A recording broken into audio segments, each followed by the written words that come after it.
28절입니다.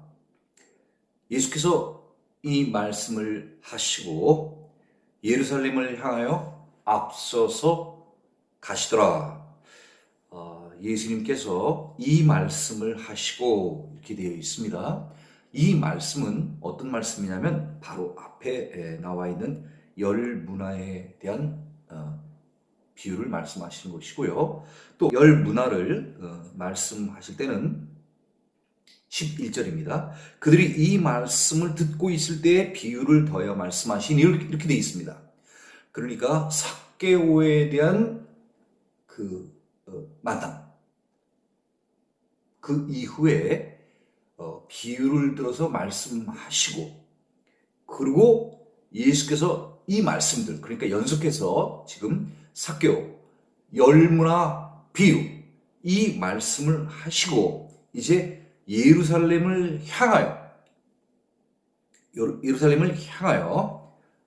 앞서서 가시더라. 그러니까 어떻게 보면 이제 여리고에 가까이 가셨다가, 그렇죠? 바디메오를 만나게 되고, 그 여리고를 관통하게 되면서 삭개오를 만나고, 거기서 삭개오에 대한 이야기가 끝난 다음에 비유를 들어서 열문화에 대한 이야기를 하시고, 끝나시고는 이제는 어디로 가시냐면요, 이제는 예루살렘으로 나아가시는 것을 지금 말하고 있습니다.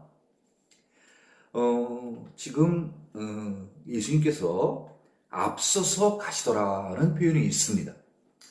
그럼 예수님이 도대체 앞서지 않고 뒤서서 계신 적이 있었던가? 네, 있습니다. 누가복음 18장 39절에는 이렇게 표현이 되어 있습니다. 앞서가는 자들이 그를 꾸짖어 라는 이런 표현이 있어요. 누가 앞서갔다는 거예요? 일부 무리들이 예수님 앞에 서서 나갔습니다. 그런데 이제 여리고를 통과해서 예루살렘을 이제 바라보면서 가실 때는 앞선 사람이 나간 게 아니라 예수님께서 앞에 서서 나가셨다는 것입니다. 그것은 다시 말하면 이제 예루살렘에 입성하시는 것은 주도적으로 예수님께서 이끄신다는 것입니다. 예수님이 이 땅에 오셨을 때의 목적이 있습니다. 그것은 바로 맨 끝에, 공생의 끝난 맨 마지막에 예수님께서 예루살렘에 가셔야 되는 것입니다. 그런데 이제 공생애가 다 마쳐지고 이제 드디어 예루살렘이 가고자 원하셨던 그 예루살렘을 이제 가까이 두고는 예수님께서 주도적으로 나아가신다는 것을 말하는 것입니다. 29절입니다. 감람원이라 불리는 산 쪽에 있는 벳바게와 베다니에 가까이 가셨을 때 제자 중 둘을 보내시며, 자, 감람원이라고 되어 있는데요. 영어 성경에는 어떻게 표현되어 있냐면요, The Mountain of Olives 이렇게 되어 있어요. 예, 그러니까 감람산이라고 표현하는 게 훨씬 좀 우리가 이해하기 좀 쉬울 것 같아요. 그래서요, 감람원이라고 하는 산은 감람산 또는 올리브산, 영어의 감람산이 올리브니까요. 감람산 또는 올리브산 이라고 칭할 수 있는데요. 예루살렘 교회의 동쪽에 위치하는 곳입니다. 예루살렘 동쪽에 위치한 곳이에요. 이 감람산은 남과 북으로다가 약 4km 정도의 길이가 되며 예루살렘보다 약간 높은 나지막한 산입니다. 그렇게 아주 높은 산이 아니라 우리가 지난번에 예루살렘을 얘기할 때 예루살렘이 몇 미터 정도 된다고 했습니까? 약 한 760미터 정도 된다고 얘기했습니다. 근데 그 예루살렘보다 약간 높대요. 약간 높답니다. 네, 그런 산인 것입니다. 감남산이요. 그리고 또 벳바게라는 그런 지명이 나오는데 벳바게는 이 성경에서 이 누가복음에만 나오는 그런 마을입니다. 그 벳바게의 뜻은요, 아직 익지 않은 무화과의 집, 그런 의미입니다. 그래서 감남산 부근의 한 마을 혹은 여리고에서 예루살렘으로 가는 길 베다니 근처의 한 마을로 추정이 됩니다. 그러니까 벳바게와 베다니는 아주 가까운 이웃 마을이라고 볼 수 있는 것이죠. 그러니까 저쪽 그 여리고를 지나서 오는 길은 시청하시는 성도분들이 봤을 때는 여리고는 이쪽에 있고요. 요단 동편에서 이렇게 요단강을 건너면 바로 여리고가 있고, 여리고로부터 이렇게 쭉 내려오는 방향 쪽에 남쪽 방향으로다가 바로 그 예루살렘이 있게 되는 거죠. 자, 그럼 베다니는 또 어떤 의미일까 보면요. 베다니는요, 날짜의 집이란 의미로서 예루살렘에서 동쪽으로 약 3km 떨어진 감남산 동쪽 기슭에 자리 잡고 있는 마을입니다. 예, 그러니까 두 벳바게와 베단이라고 하는 곳은 예루살렘 근처에 있는 그런 마을을 의미하는 것이죠. 특히 이 베다니는 예수님의 사랑을 받았던 마르다, 그리고 나사로의 고향인 동시에 문둥이 시몬 집에서 예수님께서 마리아에 의해 향유를 부음받은 곳이기도 한 그런 장소입니다. 자, 다시 본문으로 와서요. 자, 한번 읽어볼까요? 그 부분이요. 자, 29절입니다. 감남원이라 불리는, 그러면 감남산이라고 생각하시면 됩니다. 감남산이라 불리는 산 쪽에 있는 벳바게와 베다니, 이웃 마을이죠. 그렇죠? 가까운 마을이에요. 벳바게와 베다니에 가까이 가셨을 때, 제자 중 둘을 보내시며, 추정해 보면 이 복음서를 추정해 보면은 이 그 둘은 아마 베드로하고 아마 요한일 것 같습니다. 베드로와 요한이요. 둘을 보내시며 이르시되 너희는 맞은편 마을로 가라. 그랬을 때 한 번 더 읽을까요?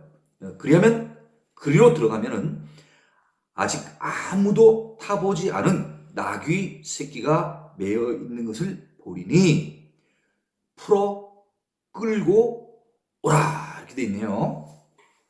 자, 그러면 너희는 맞은편 마을로 가라. 그랬을 때 이 마을은 너희는 맞은편 마을로 가라. 그랬을 때 벳바게 혹은 베다니, 그 둘 중에 한 마을로 가라고 얘기를 하십니다. 그래서 그리로 들어가면, 그 마을에 가게 되면은 아직 아무도 타보지 않은, 예수님은 이걸 벌써 아시는 거예요. 나귀 새끼가 있을 텐데 그 나귀 새끼는 아직까지 아무도 타보지 않았다는 거예요.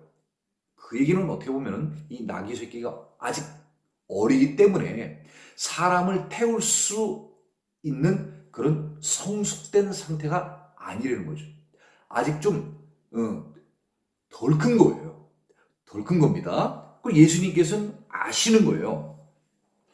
그래서 그 나귀 새끼가 매여 있다는 거예요. 매여 있다는 건 왜 그러는 거예요? 당연히 주인이 있는 거고, 그렇죠? 혹시 잊어버릴까봐 묶어 놓는 거죠. 그래서 이렇게 묶어 놓는 거예요. 그 묶어 놓았을 텐데 그것을 풀어서 끌고 오라는 거예요. 묶여 있습니다. 그러면 풀어서 끌고 오라는 거예요. 왜?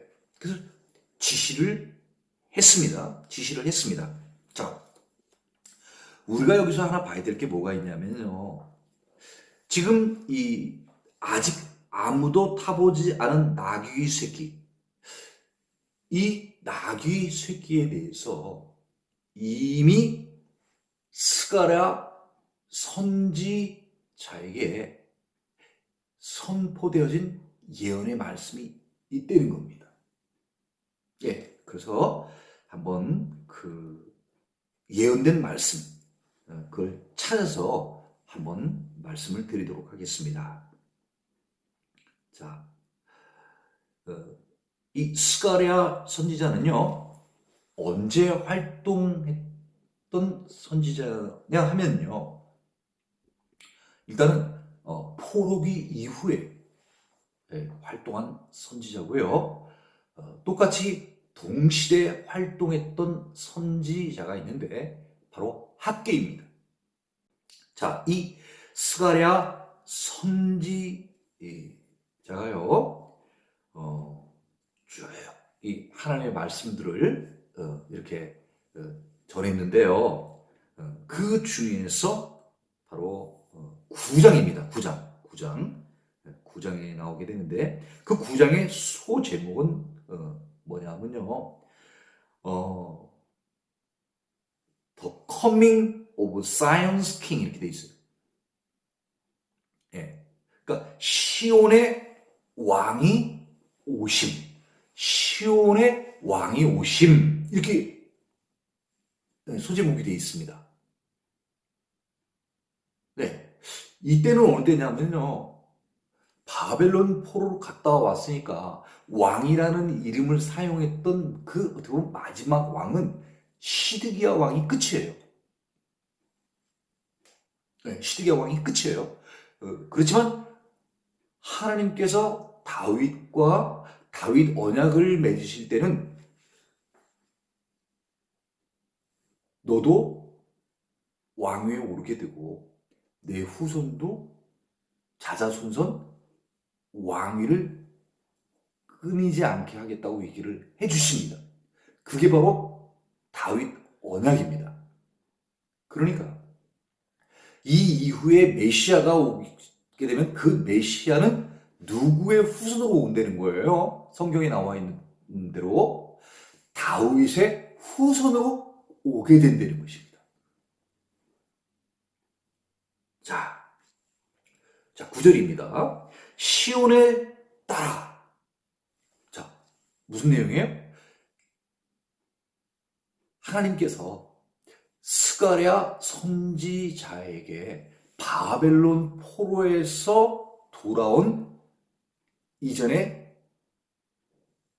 남유다 백성들, 그들이 돌아오면서 이제 우리는 과거의 잘못된 삶을 좀 청산하고 새롭게 신앙을 회복하자. 그래서 새로운 신앙 공동체의 이름으로 이제 살기 시작을 하는데, 그게 바로 뭐냐면 유대인으로 이제 살기 시작을 하는 거예요. 유대인. 그러니까 이 유대인들이 바라는 것은 하나님께서 다윗을 통해서 왕을 주실 때 그 자손들을 통하여서 계속 왕권을 주시겠다고 얘기를 했기 때문에 이 유대인들이 바라는 것은, 아, 그래, 어느 때인가 반드시 하나님께서 다윗에게 약속하셨던 그 말씀이 이루어지게 되는 때가 올 것이다. 그 후손은 바로 다윗의 혈통을 통해서 오게 될 것이고, 그 왕이 이제는 오게 되면은 진정 우리를 이제 이런 이방 민족으로부터의 어떤 속박, 식민지 통치에서 벗어나게 해주고, 진정한 우리의 왕, 또한 우리들도 그 왕을 통하여서 이제 진정한 어떻게 보면 하나님의 나라, 구약의 제사장의 나라를 우리는 회복해야 되겠다 하는 이런 생각들을 갖고 있었던 거예요. 그게 바로 유대인들의 희망입니다. 그들이 바라는 거예요. 네, 그런 나라를 꿈꾸는 거예요. 그리고 그런 왕을 꿈꾸는 거죠. 그 왕이 그렇게 올 때 그 왕을 이 사람들은 뭐라고 표현한 거예요? 메시아. 메시아. 자, 조금 설명이 길어졌습니다만은 그래도 이 내용을 정확히 아셔야 이 누가복음의 말씀을 이해를 할 수 있기 때문에 시간이 걸리더라도 설명을 해드리는 겁니다. 자, 9절입니다. 시온에 따라 크게 기뻐할지어다. 지금 기뻐할 상황이 아니에요. 스가랴가 지금 있었던 그 시대는 바벨론 포로에서 와가지고 왕이라는 이런 이름 쓸 수가 없어요. 네. 근데 기뻐하려는 거예요. 네. 그 다음에 예루살렘에 따라 즐거이 부를지어다. 시온의 딸, 예루살렘의 딸. 시온도 지역 이름이고요. 예루살렘도 다 지역 이름이에요. 근데 이 지역의 딸 이렇게 의인화를 시켰지 않습니까? 그러니까 시온과 예루살렘은 결국 무엇을 말하냐 하면요. 원래 이스라엘 백성들을 얘기하는 거예요. 지금은 유대인들이죠. 네. 자, 유대인들아, 크게 기뻐해라. 그리고 아주 즐겁게 부를지어다. 보라, 내 왕이 내게 임하시나니. 영어로 이렇게 돼 있어요. 내 왕. 한글하고 똑같아요. Your king. 그렇게 유대인들이 바랬던 Your king. 내게 너의 왕이 너희들에게 유대인 너희들에게 너희의 그렇게 바랬던 그 왕이 이제 임하신다는 거예요. 네. 언제요? BC 520년. 예수님이 지금 공생애 하시는 때가 언제예요? AD 지금 이제 마지막 공생에 이제 다다랐기 때문에 AD 한 30년 정도 되는 거예요. 출생은 BC 4년 정도에 출생을 했다고 하니까 지금 예수님은 지금 한 나이 따지면 34년 정도. 공생에 지금 3년. 그죠? 네, 이렇게 지난 그런 시점인 것이죠. 그러니까 몇 년 전에 이게 지금 이 왕이 오실 것에 대해서 한 얘기가 나왔냐면은 약 520년 전. 네? 약 520년 전. 예수님 나이까지 따지면 BC 520 플러스 30이니까 스가랴를 통해서 이런 왕이 오실 거라고 이미 예언되어 있는 거예요. 그죠? 더 뒤로 가면 또 어떻게 돼요? 더 뒤로 가게 되면은 이사야, 그죠? 이사야가 나오게 되는 거예요. 이사야는 더 먼 옛날 아닙니까? 그죠? 그리고 더 쭉쭉쭉쭉 더 멀리 가면 어디까지 가야 되는 거예요? 창세기까지 가는 거예요. 창세기 3장 15절까지. 여자의 후손 나올 그때까지 가는 거예요. 근데 점점 시간이 지나가면서 예수님이 이 메시아가 오시는 것에 대해서 점점 정확해지는 거예요. 네, 그래서 지금 이 스가랴 어느 정도 지금 정확히 예수님이 다시 오시는 것에 대해서 잘 예언이 되었는지 우리 한번 같이 한번 보자 이거죠. 어쩌면 이렇게 예수님이 어떤 어떻게 오시는가에 대해서 얘기를 잘 해 놓았는가. 자, 한번 조금 더 얘기를 하면은 세례 요한이 예수님이 오셔가지고 행하는 것들을 보면서 세례 요한이 헷갈리는 거예요. 궁금해하는 거죠. 아, 저분이 진짜 메시아인가? 궁금한 거예요. 그래갖고 제자들을 보내잖아요. 당신이 정말 메시아입니까? 뭐 물어보잖아요. 그랬더니 예수님이 뭐라는 거예요? 이사야 선지서에 뭐라고 돼 있냐? 네? 그 이사야 선지서에 나와 있는 그 내용들을 바로 한 사람이 바로 나다. 가서 이렇게 얘기를 하라고 얘기를 하잖아요. 왜? 구약의 예언도 있는, 네, 그 일들, 메시아가 오시게 되면 그 행하는 일들, 뭐 헐벗은 자, 그죠? 네, 그런 사람들을 도와주고, 네? 줄인 자에게 먹여주고, 그죠? 안목 보는 자, 그죠? 보게 해주고, 또 뭐예요? 포로된 자 자유케 해주고, 이런 내용들, 그런 것들을 누가 과연 그 해줄 것인가? 메시아가 와서 해준다는 얘기예요. 그죠? 네. 자, 그래서 세례 요한은 아마 그 얘기를 듣고서 이제 확실히 알았을 거예요. 아, 그래?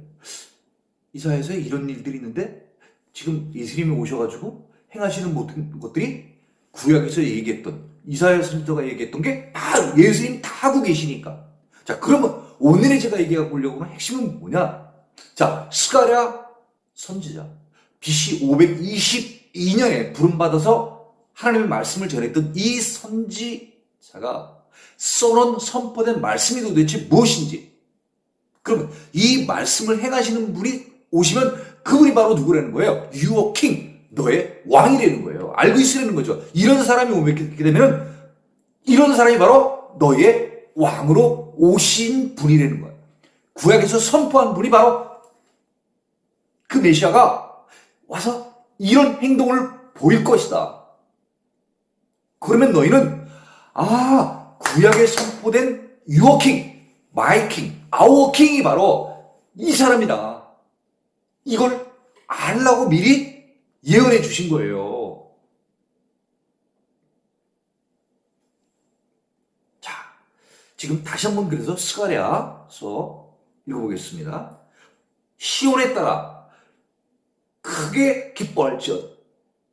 지금은 초라한 예루살렘이지만은, 자, 이스라엘 백성들 아무래도 뭐 지역에 대고 얘기를 하겠습니까? 아니에요. 시온의 딸, 예루살렘의 딸, 다 이스라엘 백성들을 얘기를 하는 거예요. 네? 그때 이스라엘 백성들이죠. 지금 신약 시대 예수님이 공생하시던 그 시대 누구예요? 유대인들. 새로운 신앙 공동체들. 자, 시온에 따라 크게 기뻐할지어다. 예루살렘에 따라 즐거이 부를지어다. 보라, 내 왕이 내게 임하시나니 왕이 너에게 갈 거라는 거예요. 그러면 이쪽에서 봤을 때는 이 이스라엘 백성들이 봤을 때는 어떤 거죠? 왕이 우리에게 나타나신다는 거예요. 이 말 무슨 말인지 아시겠죠? 네. 왕이 너에게 임하시리니, 이렇게 얘기했어요. 화자 기준에서, 듣는 사람 기준에서 뭐예요? 왕이 그럼 우리에게 오실 것이니, 그리고 이제 메시아에 대해서 이제 설명을 합니다. 그는 공의로우시며, 그렇구나. 메시아가 오실 때 특징이 있구나. 그는 공의롭다는 거예요. 영어로 뭐라고 되겠습니까? righteous. 의인이라는 거예요. 바른 자. 또 구원을 베푸신다는 거예요.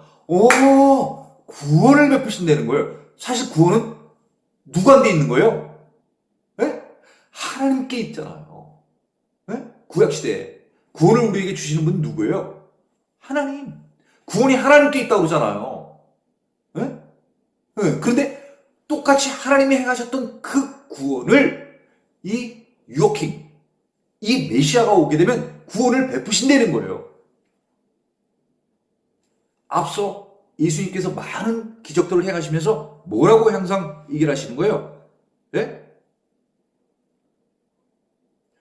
우리 우리 간단히 누가복음 19장에 삭개오에게 뭐라고 얘기를 하십니까? 오늘 구원이 이 집에 이르렀으니 이렇게 얘기하는 거예요. 예? 예수님이 구원을 주시는 분이라는 거예요. 자, 그러면 구원을 베푸시며 또 하나의 특징이 있습니다. 겸손하여서 너의 킹이 너에게 갈 때는, 그러면 우리의 왕이, 우리의 메시아가 우리에게 올 때는 그 왕은 의로우시고 구원을 베푸시고 또 뭐예요? 겸손하시다는 거예요. 겸손 영어로다가 젠틀, 깔끔하신 거예요.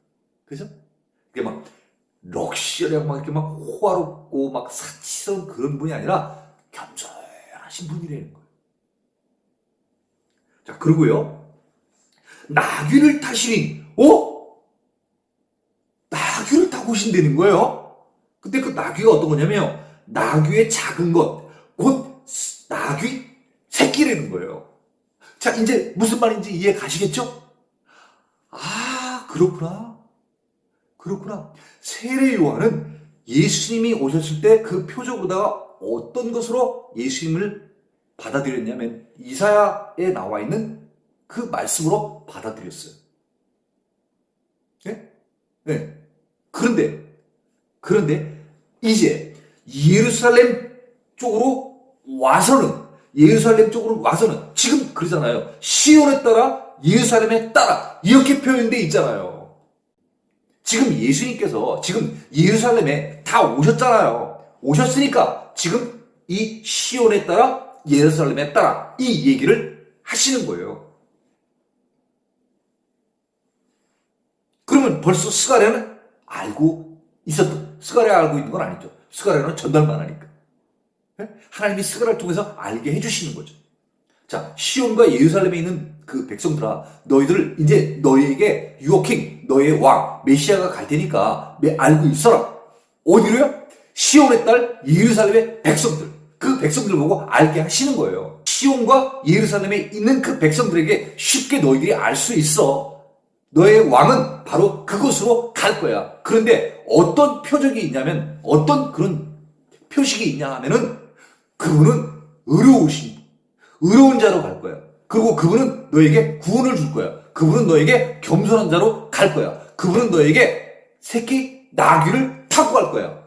그러면 너희들이 바로 그분이 메시아인 줄을 알라는 거죠. 이해 가시죠? 10절입니다.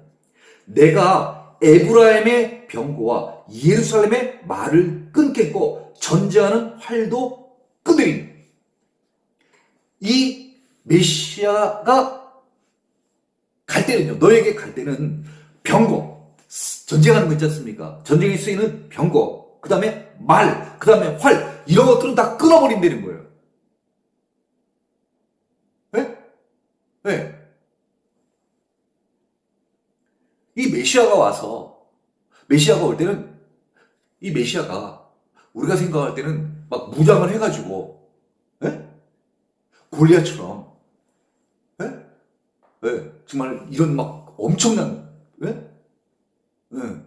슈퍼맨 같은, 막 활도 들고 칼도 들고 막 전차 타고 막 말 타고 막 이렇게, 전쟁, 싸우러 오는 자로 오신다는 게 아니에요. 이런 것들은 다 끊어진다는 거예요. 전쟁의 시대가 아니라는 거죠. 메시아가 오는 시대는 전쟁의 시대가 아니라는 거예요. 이런 것들은 없다는 거예요. 내가 끊으리니, 내가 이런 것들은 아예 없게 한다는 거죠. 그는 누구죠? 유어킹. 너희의 왕은 이방 사람에게 화평을 전할 것이요. 영어의 성경에 보면 그 이방 사람은 the nations 이렇게 돼 있어요. 이방 국가들. 그러니까 뭐 이방 국가들. 우리는 다 알고 있지만 어떻게 보면 유다와 사마리아 땅끝까지, 그렇죠? 전 세계에 화평을 전한다는 거예요. 이 메시아가 오시게 되면 싸움하시는 그런 분으로 오는 게 아니라 화평, 피스예요. 화평, 평화, 똑같은 말이죠. 그렇죠? 평화가 임하게 하는 분이라는 거예요. 와, 메시아 오셨다 그러면은 싸우는 분이 아니라는 거죠. 그 메시아가 너에게 간데 가면은 너에게 평화가 올 거라는 거예요. 또 그의 통치는 바다까지도 이루고 그의 통치는 바다까지도 이루고 유브라데 강에서 땅 끝까지 이르려. 바로 이거죠. 유다와 사마리아와 땅 끝까지 이르게 된다는 거예요. 왕이 너에게 가면은 그분은 싸움으로 전 세계를 이렇게 막 지배하고 정복하는 그런 무력으로 통치하는 그런 왕이 아니라 평화가 임하게 되고 그 평화가 물이 바다를 덮은 같이 이 평화가 온 땅, 사람 사는 모든 것에 퍼지게 될 것이다. 그것이 바로 하나님의 나라가 이루어지게 되는 것을 말하죠. 누구를 통해서요? 이 메시아를 통해서요. 아시겠죠? 자, 한번 다시 읽겠습니다. 자, 스가랴 9장 9절. 스가랴는 BC 520년 학계 선자와 동시에 같이 사역을 시작한 사람입니다.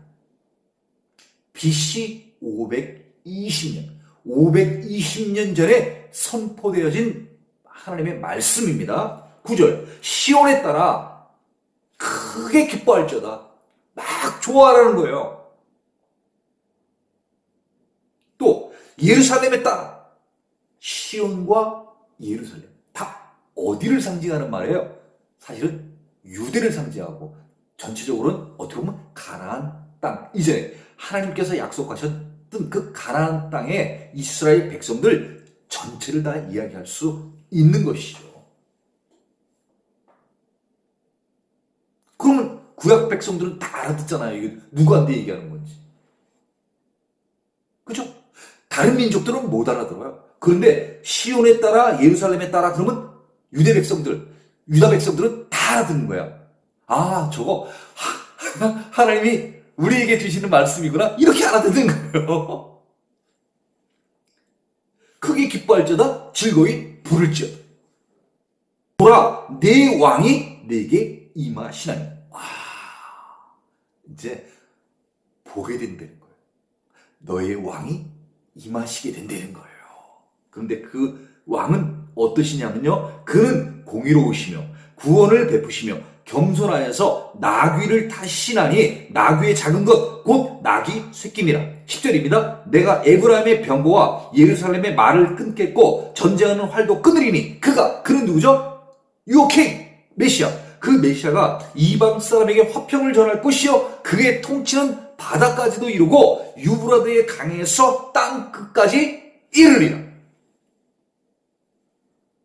바로 누구가 오신다는 거예요? 누가 오신다는 거예요? The coming of Zion's king. 시온의 왕이 오신다는 거예요. 소제목이.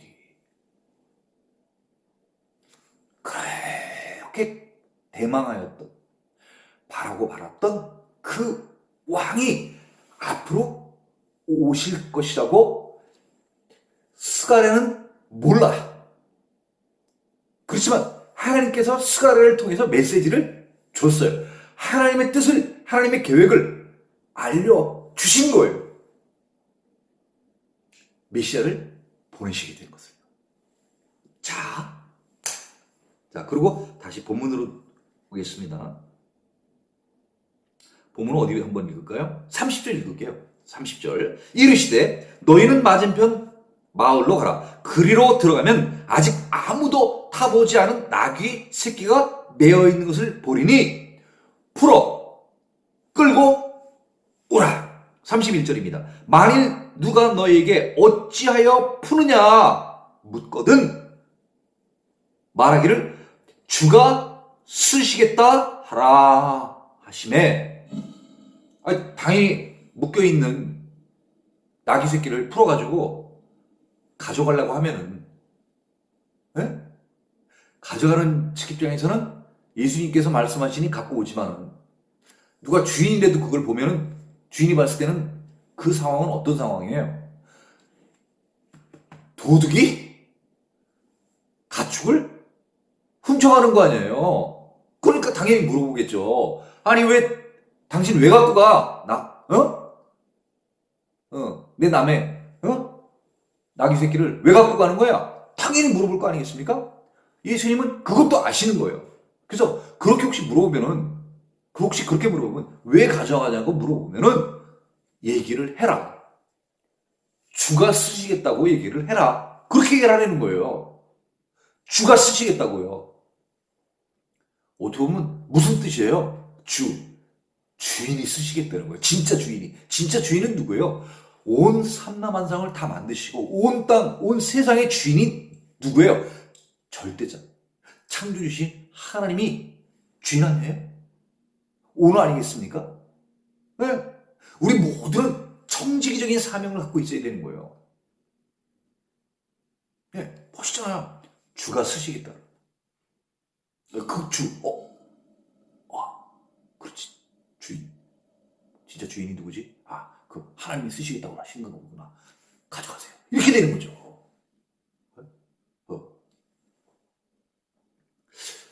유대인들한테는 이렇게 얘기를 하면 유대인들은 그래도 알아듣는 거예요. 32절입니다. 보내심을 받은 자들 누구죠? 제자 중 둘. 다시 말하면 베드로하고 요한. 그 자들이 가서 그 말씀대로 만난지라. 누구를 만났어요? 나귀 새끼요. 나귀 새끼. 아직 사람이 타지 않은 나귀 새끼가 있을 거라고 얘기를 하잖아요. 있으면 풀어서 끌고 가져와라. 이렇게 돼 있잖아요. 그 제자들이 갔어요. 2명이. 만났어요. 뭐를? 나귀 새끼를 만났어요.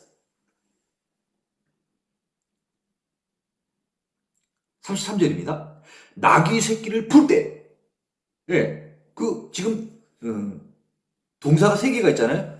풀고, 끌고, 와! 이렇게 되어 있습니다. 그래서 이 제자들 둘이, 예수님께서 말씀하신 대로 첫 번째가 뭐죠? 동사? 가서 나귀 새끼를 어떻게 되는 거예요? 묶여 있는 걸 이제 풀어야 되는 거죠. 풀 때, 그 임자들이 이르되, 주인이 있었나 봐요. 주인이 있었나 봐요. 그 주인들이 얘기를 하는 거죠. 어찌하여 나귀 새끼를 푸느냐? 당연히 물어보지 않겠습니까? 주인이 당연히 물어보겠죠. 아니, 누가 와가지고, 처음 보는 사람들인데요. 와가지고, 나귀 새끼를 푸는 거예요. 묶어놓은 데서요. 그럼 물어보겠죠. 아니, 나귀 새끼를 왜 풀어요? 물어보겠죠, 그죠? 네. 그랬더니 34절입니다. 대답하되 주께서 쓰시겠다 하고, 그렇죠? 네. 자, 둘이 지금 대화를 합니다. 어찌하여 나귀 새끼를 푸느냐? 그랬더니 예수님께서 하신 대로 뭐라 했습니까? 주가 쓰시겠다. 이렇게 얘기했습니다. 자, 35절입니다. 그것을 예수께로 끌고 와서, 자, 풀고, 이제 주가 쓰시겠다고 얘기를 했습니다. 그러니까 아무런 말을 안 하니까 푼 다음에는 끌어야 되는 거예요. 그죠? 네, 그 다음에 데리고 왔습니다. 그리고 자기들의 겉옷을 나귀 새끼 위에 걸쳐놓고 예수를 태우니라. 한번 다시 볼까요? 예수께로 끌고 와서 자기들의 겉옷을 나귀 새끼 위에 말을 탈 때는 안장 같은 게 있잖아요. 편안하게 앉을 수 있게끔. 근데 그런 안장이나 이런 게 없으니까 어떻게 보면 불편하니까 자기의 겉옷을 벗어가지고 안장 겸 나귀 새끼 위에다가 이렇게 올려놓고 그러고 이제 예수를 이렇게 태웠대는 거예요. 예수님이 자발적으로 이렇게 올라가신 게 아니라 예수님께서 자발적으로 타실 수 있겠죠. 그런데 어떻게 되는 거예요? 이거는요. 어떻게 보면 신하들이 왕 위에 오르게 되면 이렇게 받쳐가지고 올리는 것처럼 예수님을 들어서 이렇게 나귀 새끼 위에다가 올려놓으셨다는 거예요.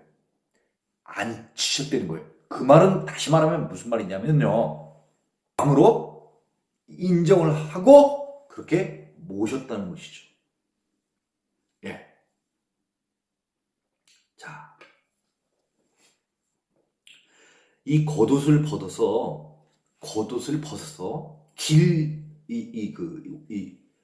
하는 이런 그 행동들은 왕위에 즉위하는 자들에게 이렇게 했다고 합니다. 이렇게 했다고 합니다. 자, 그리고 36절입니다. 가실 때, 자, 이제 나귀 새끼 왔어요. 나귀 새끼 위에 등에다가 자기 겉옷을 갖다가 깔고, 안장처럼 깔고 예수님을 거기에 올려드렸습니다. 그리고 이제 어디 가야 되는 거예요? 이제 가야죠. 이제 예루살렘으로다가. 자, 가실 때에 그들이 자기의 겉옷을 길에 펴더라. 그 나귀 가는 길. 다시 말하면 예루살렘으로 가는 길에다가 옷들을 쭉 이렇게 폈대는 거예요. 자, 이 지금 표현은 무엇을 말하냐 하면요. 이 표현은요. 열왕기 하 9장 13절에 이런 표현이 있습니다. 제가 읽겠습니다. 자, 무리가 각각 자기의 옷을 급히 가져다가 성돌 위 곧 예후의 밑에 깔고 나팔을 불며 이르되 예후는 왕이라 이렇게 되는 거예요.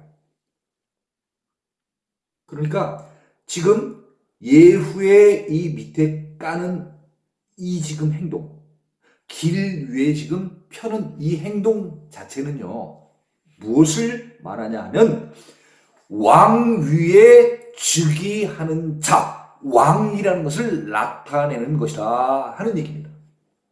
아무한 데나 이렇게 길에다가 까는 게 아니라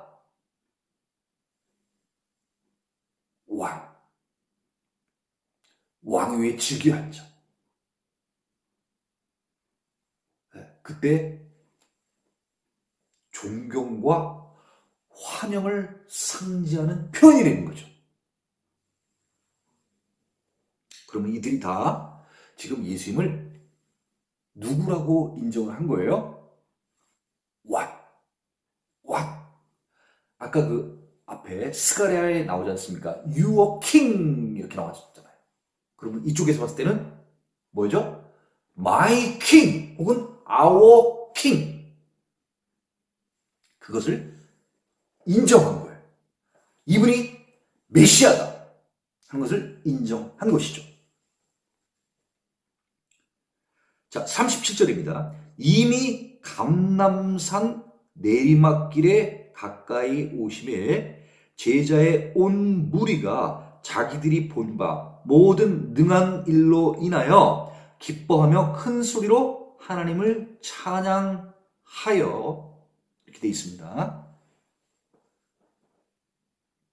자, 아까 말씀드렸으면 감람산은 예루살렘보다 조금 더 높다고 얘기를 했었죠, 그죠? 예루살렘이 한 760m 정도가 되고 이 감람산은 그보다도 약간 또 좀 높다고 하니까, 그죠? 그 산을 이제 넘어서 내려와야 이제 예루살렘으로 이제 들어가는 것이죠. 그래서 이제 거기를 이제 내려오는 거예요, 이제 감람산을 내려오게 되면 이제 바로 어디냐면 예루살렘이에요. 자, 내려오심에 제자의 온 무리, 제자들 지금 예수님을 따라가는 그 모든 무리들이요, 자기들이 본 바, 지금 뭘 본 거예요?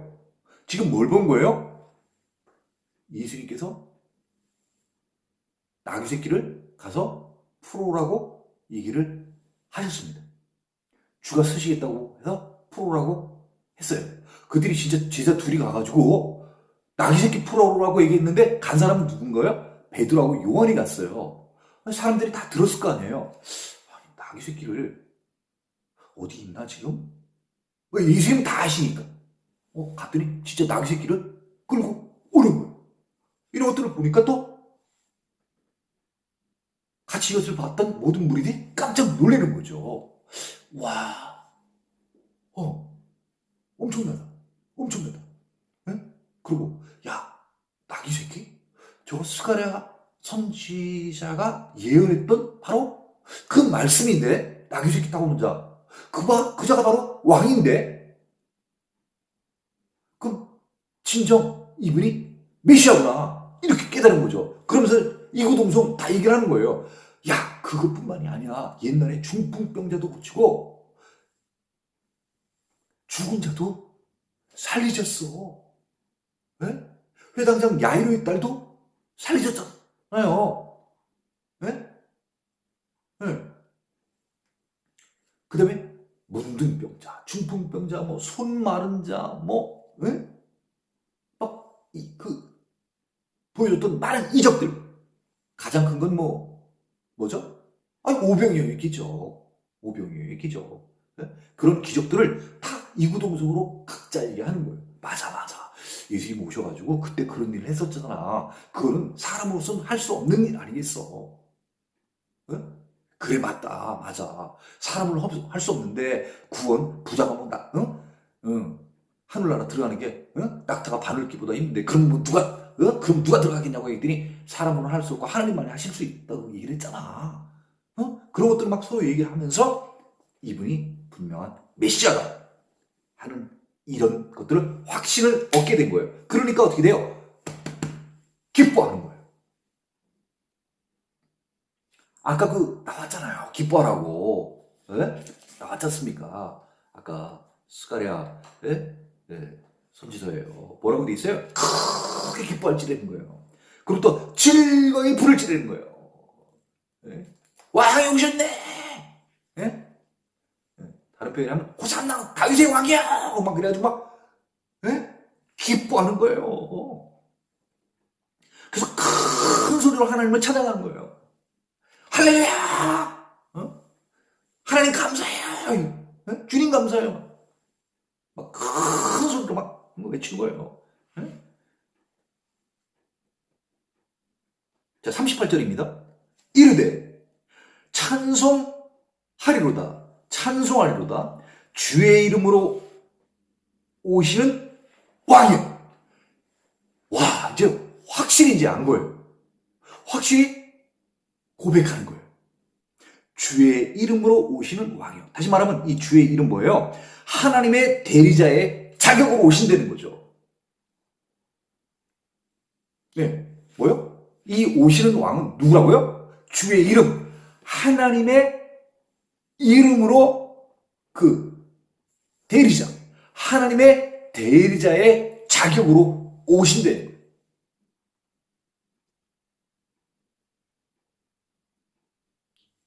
지극히 높으시니의 아들, 하나님의 아들, 그 아들은 왕으로 오신다고 이미 누가복음에 나와 있지 않습니까? 그죠? 네, 누가복음에 나와 있지 않습니까? 누가복음 1장 32절, 33절 제가 한번 읽어보겠습니다. 천사 가브리엘이 마리아에게 나타나가지고 하는 이야기입니다. 31절부터 읽을까요? 보라, 내가 잉태하여 아들을 낳으리니 그 이름을 예수라 하라. 그가 큰 자가 되고 지극히 높으신 아들이라 일컬어질 것이요. 주 하나님께서 그 조상 다윗의 왕위를 그에게 주시니. 왕위를 주시는구나. 32절. 영원히 야곱의 집을 왕으로 다스리실 것이요. 그 나라가 무궁하리라. 이미 가브리엘 천사가 마리아에게 네가 아들을 낳게 될 텐데 그 아들의 이름은 예수고 그 아들은 실제로 하나님의 아들로 올 것이며 또한 다윗의 후손 왕으로서 오게 될 것이다. 그 왕위가 다윗의 그 왕위가 이 예수를 통해서 계속해서 이어지게 될 것이며 그 나라가 무궁하리라. 영원히 지속된다는 것입니다. 이 땅에서 다윗이 하나님의 나라를 통치했었습니다만 그 후손 예수님이 오셔서는 그 왕의 나라가 하나님의 나라가 영원히 지속된다는 거예요. 네. 네. 자, 찬송하리로다 주의 이름으로 오시는 왕이에요. 하늘에는 평화요 가장 높은 곳에는 영광이로다 하니 네 하늘과 가장 높은 곳과는 다 똑같은 이야기죠. 하늘을 얘기하는 거죠. 하늘이요. 그렇죠? 그래서 이 표현도 누가복음 2장에 어떻게 표현이 되어 있냐 하면은요. 지극히 높은 곳에서는 하나님께 영광이요. 땅에서는 하나님이 기뻐하신 사람들 중에 평화로다. 이렇게 표현되어 있습니다. 하늘에는 하나님께 영광이고 땅에는 하나님께서 기뻐하신 사람들, 하나님께서 기뻐하신 사람들, 하나님의 선택한 자. 또 지금 이 예수님이 오셨던 시대 때는 하나님이 보낸 그의 아들 예수를 영접하고 맞아들이고 믿는 자, 그를 따르는 자, 그 사람들에게는 평화라는 거예요. 평강이 임할 것이라는 거예요. 하리 39절입니다. 무리 중 어떤 바리새인들이 말하되 이 바리새인들은 꼭 이렇게 다니면서 한마디씩 꼭 합니다.